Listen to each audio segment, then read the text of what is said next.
Hello children, आज हम लोग पढ़ेंगे before the examination written by R.K. Narayan.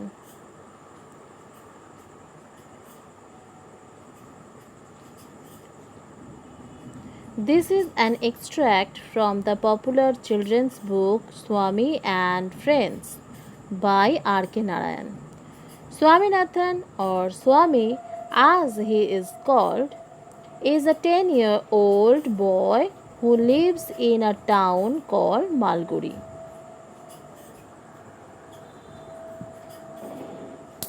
In April, just 2 weeks before the examinations, Swaminathan realized that his father was changing for the worse.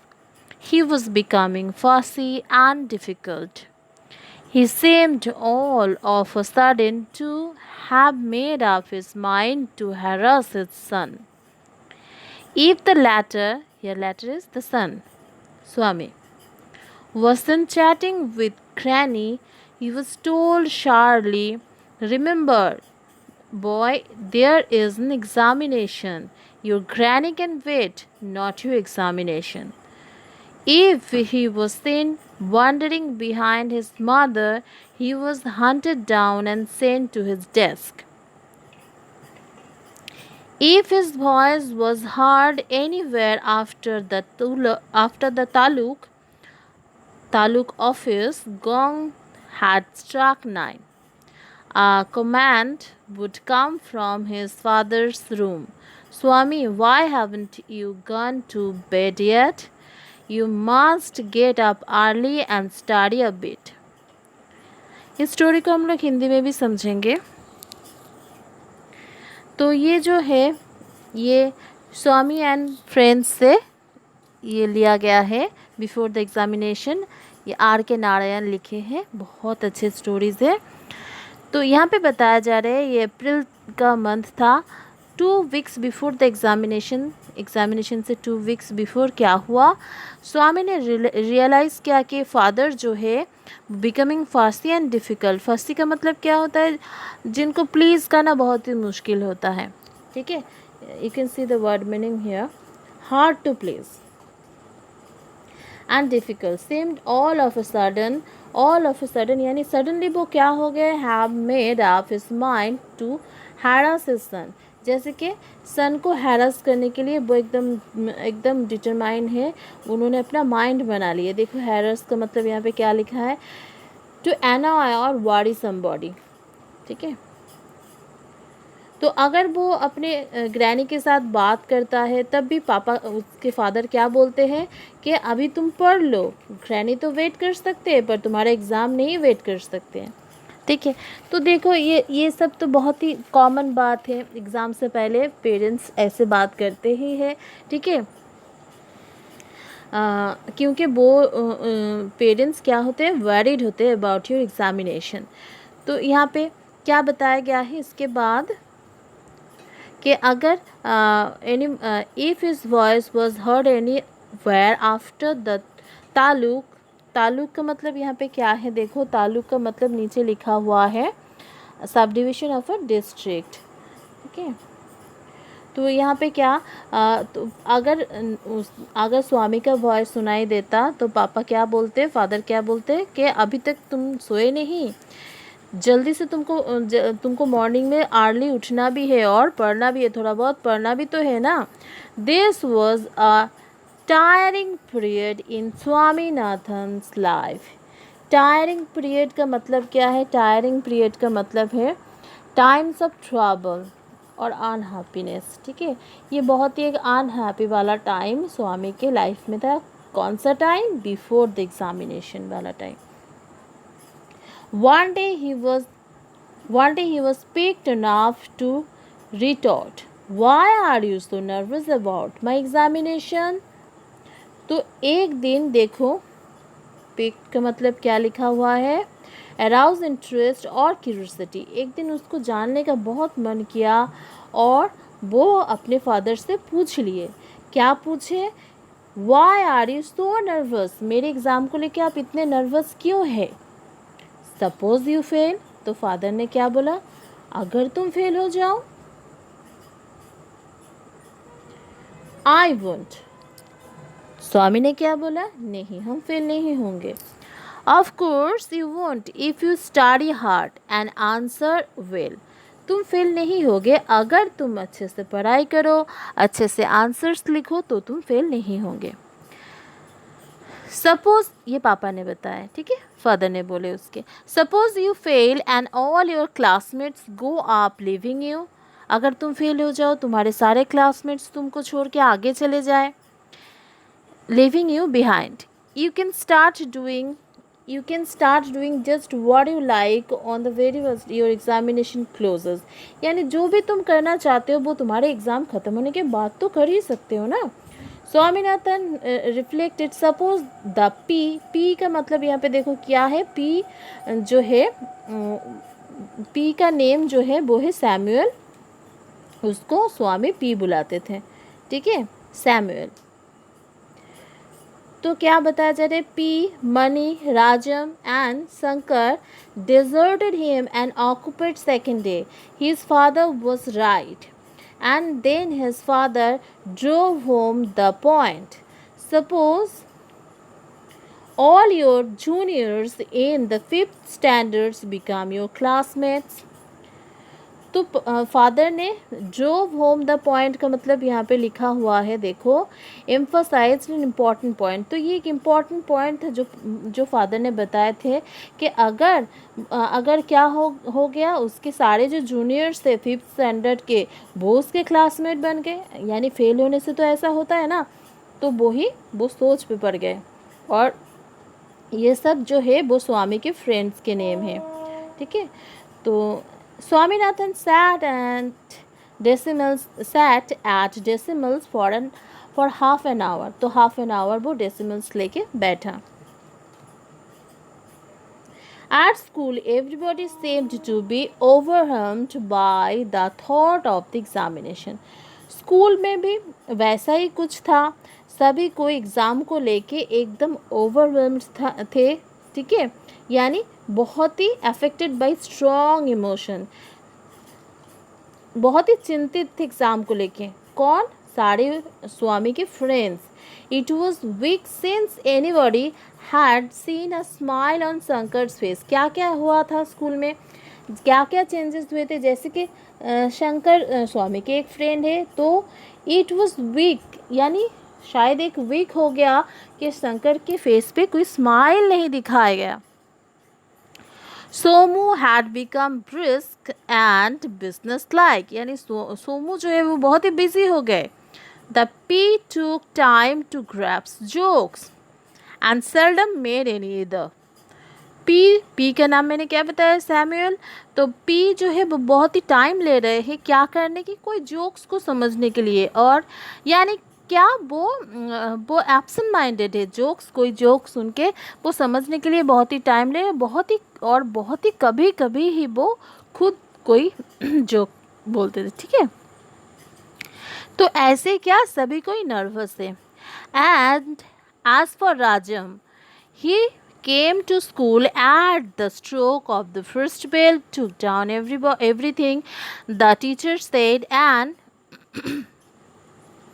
left at the stroke of the last bell, hardly uttering a dozen words to anybody।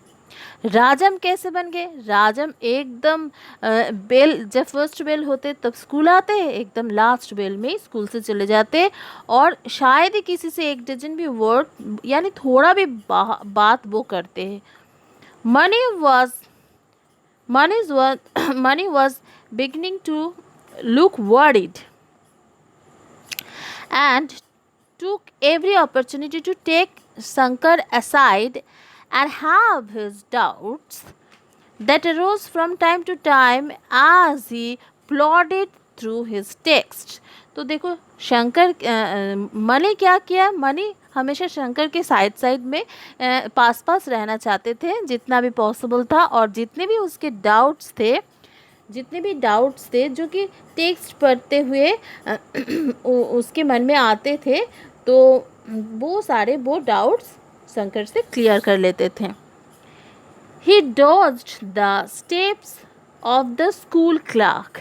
देखो school Clark के जो जहाँ पे वो school Clark रहते थे तो वो वहीं पे घूमता रहता था. कौन? Money. There was a general belief in the school that the clerk was omniscient and knew all the question papers of all the classes. जैसे कि लगता था, ये स्कूल में एक बिलीफ था, सबको ऐसा लगता था कि स्कूल के जो क्लार्क थे उनको सब पता था. Knowing everything. देखो उनको सब पता था, यानी जो स्कूल में पेपर्स, जो क्वेश्चन पेपर्स आएंगे, जो क्वेश्चंस होंगे, ये सब उनको पता है. ऐसा एक बिलीव उनमें थे, बच्चे में ऐसे ही बिलीव थे. One day Money went to Clark's house and laid a neat bundles containing fresh brinjals at his feet. एक दिन मनी क्या गए, क्लार्क के पास गए, क्लार्क के हाउस में गए और एक उसने क्या लेके गया था, एक बंडल ब्रिंजल्स लेके गए थे. ठीक है. The clerk was pleased. ये देख के क्लार्क बहुत खुश हो गए. And took Mani in and seated him on a stool. तो एक टूल में उसको बैठने दिए और the clerk looked extremely amiable and Mani felt that he could ask anything at that moment and get it. तो देखो एमिएबल का मतलब होता है फ्रेंडली. जैसे कि क्लार्क बहुत ही फ्रेंडली हो गया है, मनी को ऐसा लग रहा था, और कुछ भी चाहे मनी अभी पूछ सकते हैं उनसे. The clerk was murmuring something about his cat, a lank, ill-fed thing that was nestling close to him. तो तब वो क्लार्क क्या करने लगे, अपने कैट के बारे में बोलने लगे. और ये कैट कैसा था, ये लैंक और इल फेड थे, यानी बहुत ही जिसको एडिक्वेट फूड नहीं मिलता है, अच्छे से खाना नहीं मिलता है, ऐसे लाइफलेस अनटाइडी टाइप का एक कैट है जो कि क्लार्क के सामने ही बैठे थे. Most of what he was saying did not enter Money's head. अभी वो क्लार्क क्या बोल रहे थे अपने कैट के बारे में, वो सब तो मनी के दिमाग में जा ही नहीं रहा था. He was waiting feverishly to open the topic of question paper. देखो वो वेट कर रहा था, बहुत ही ज़्यादा वेट कर रहा था, जैसे कि उसको क्या पूछना है, सिर्फ क्वेश्चन पेपर का टॉपिक उसको उठाना है, उस बारे में बात करना है. The clerk had meanwhile passed from cats to I flies. अभी देखो कैट के टॉपिक से वो आई फ्लाइज के टॉपिक में आ गए. But it made little difference to Mani who was waiting for the other to pause for breath to launch his attack. You must never let these eye flies buzz near your eyes.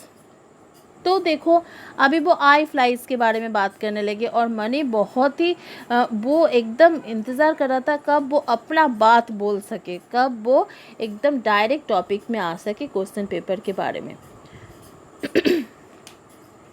Money realized that the other would not stop and butted in. Money को पता चल गया कि other यहाँ पे कौन, Clark, ये चुप नहीं होंगे, तो वो खुद ही इंटरप्ट कर दिया और पूछा, क्या बोला, there is only a week more for examination sir. क्या बोले, सर हम लोगों के एग्ज़ाम का बस एक ही वीक बचा हुआ है. The clerk was slightly puzzled. अब क्लार्क सोच में पड़ गए, अचानक से एग्ज़ाम के बारे में क्यों बोला. Yes, indeed, a week more. You must take care to choose only the juicy variety, the large juicy variety, not the small onion. तो क्लार्क जैसे बोल रहे थे कि फायरफ्लाइज यानी आइज़ में कोई इन्फेक्शन हो जाए तो ऑनियन देना है, तो वो तो सोचे कि अरे एग्ज़ाम के बारे में क्या क्यों बोलने लगा मनी. फिर उन्होंने क्या बोला, उन्होंने बोला हाँ एक ही वीक बचा है. तो क्या बोल रहे थे, ऑनियन जो ऑनियन तुम लोगे वो ऑनियन, यानी फिर से वो अपने ऑनियन के टॉपिक में आ गए. फिर मनी ने क्या बोला, sir, Mani interrupted, ignoring the juicy variety, I am much worried about my examination. He tried to look pathetic. तो वो एकदम एक मनी बोला क्या लेके हम वरीड है? अपने एग्ज़ाम के लेके। I am glad if you read well you will pass, said the Oracle. Oracle यानी क्या यहाँ पे देखो, जिनको सब कुछ पता है, ठीक है। तो यहाँ पे ओरेकल कौन है? वो क्लार्क को बताया गया। तो वो बताए, क्या बताए कि अगर तुम अच्छे से पढ़ो तो तुम ज़रूर पास हो जाओगे। You see, sir, I am so worried. I don't sleep at nights thinking of the examination. If you could possibly tell me something important. तो मनी ने बोला, देखिए सर, हम इतने वरीड है एग्ज़ाम को लेके कि हम रात को सो भी नहीं पा रहे ठीक से, ठीक है। अगर पॉसिबल होता आप मुझे एग्ज़ाम के बारे में कुछ बताते, कुछ जो इम्पोर्टेंट है। I have such a lot to study. Don't want to study unnecessary things that may not be necessary for the examination. तो मनी ने क्या बोला कि अगर आप मुझे कुछ इम्पोर्टेंट बताते, क्या है ना, मुझे मेरा बहुत कुछ है ना पढ़ने के लिए, तो अननेसेसरी जो है, जो कि एग्ज़ाम में आएगा नहीं, इतना इम्पोर्टेंट नहीं, वो हम नहीं पढ़ना चाहते हैं।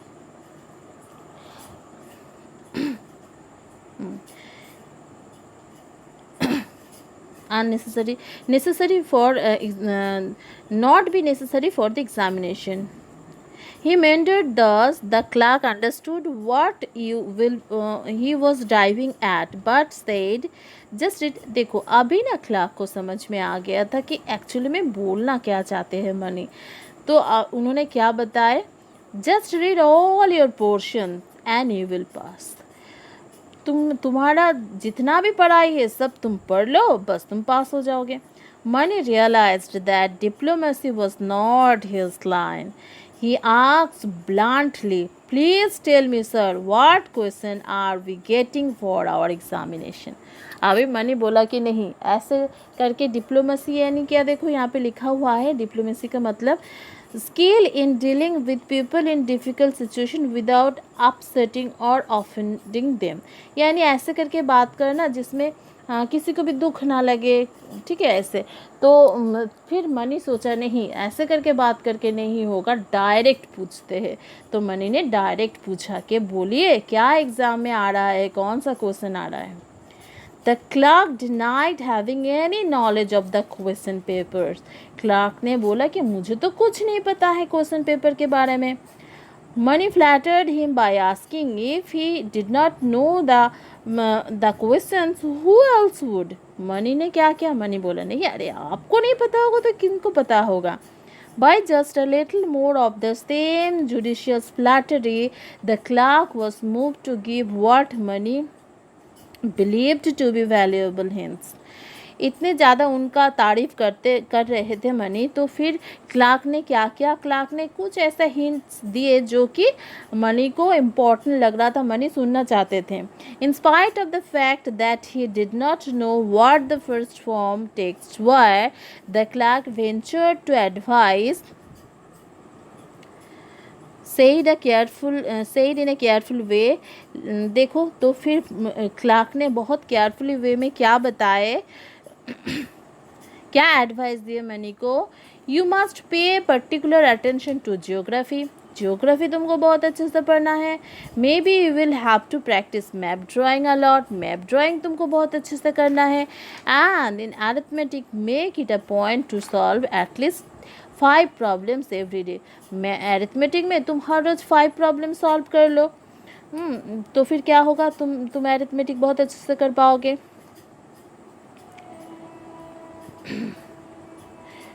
And you will be able to tackle arithmetic as you swallow plantains। यानी जैसे कि तुम फ्रूट्स खाते हो इतना ही ईजी हो जाएगा तुम्हारे लिए तब arithmetic. And what about English, money ने पूछा कि इंग्लिश का क्या होगा। Oh, don't worry about that. Have you read all your lessons? तो क्लार्क ने बोला, इंग्लिश तुमने सारे लेसन्स पढ़ लिए ना। Yes sir, Mani replied without conviction. Mani एकदम कॉन्फिडेंसली बोला कि हाँ मैंने सब पढ़ लिए। It is all right then, तब तो कोई बात नहीं। You must read all the important lessons again and if you have time yet again and that will be ample. तो क्लार्क ने बोला तुम सारे लेसन्स को पढ़ लो और अगर टाइम है तो एक बार फिर से पढ़ लो, तो यही बहुत है, यही इनफ है, काफ़ी है। This answer satisfied money greatly. तो ये आंसर सुन के मनी बहुत ही सेटिस्फाइड हो गए।